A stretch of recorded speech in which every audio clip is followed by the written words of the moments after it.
एक जंगल में एक तालाब था। उस तालाब में बहुत से जीव रहते थे। वही तालाब के पास एक वृद्ध बगुला भी रहता था, जो कि बहुत बूढ़ा होने के कारण मछलियों का शिकार करने में असमर्थ हो गया था और अक्सर उसे भूखा ही रहना पड़ता था।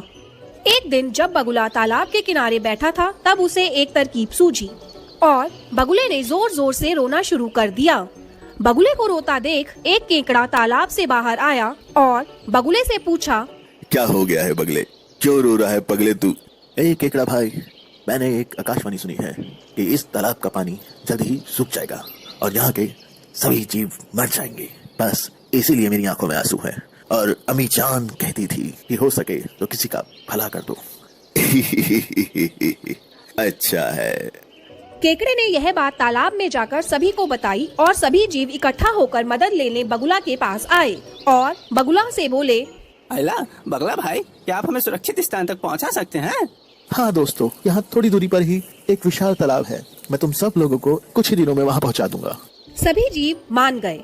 बगुला एक एक करके मछलियों को ले जाता और उन्हें एक चट्टान पर ले जा करके खा जाता। अब बगुला बहुत खुश था, क्योंकि उसे बिना किसी मेहनत के उसका भोजन मिल रहा था। यह सब कुछ दिन चलता रहा।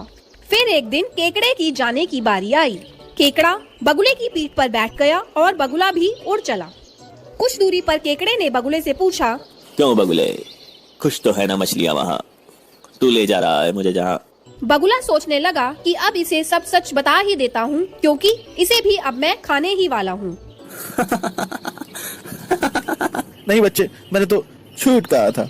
ऐसा तो कोई तालाब है ही नहीं। और हाँ, जो मछलियाँ मैं ले गया था वो सारी मछलियाँ मेरे पेट में खुश हैं और अब तू भी वहीं जाने वाला है। केकड़े ने सोचा, यदि यह दुष्ट बगुला जीवित रहा तो उसका और तालाब के सभी जीवों का जीवन संकट में आ जाएगा। यह सोचकर केकड़े ने अपने तेज पंजे बगुले की गर्दन में गाड़ दिए। ये तूने अच्छा नहीं किया बगुले, अब मरेगा बगुला। बगुला धरती पर जा गिरा और मर गया।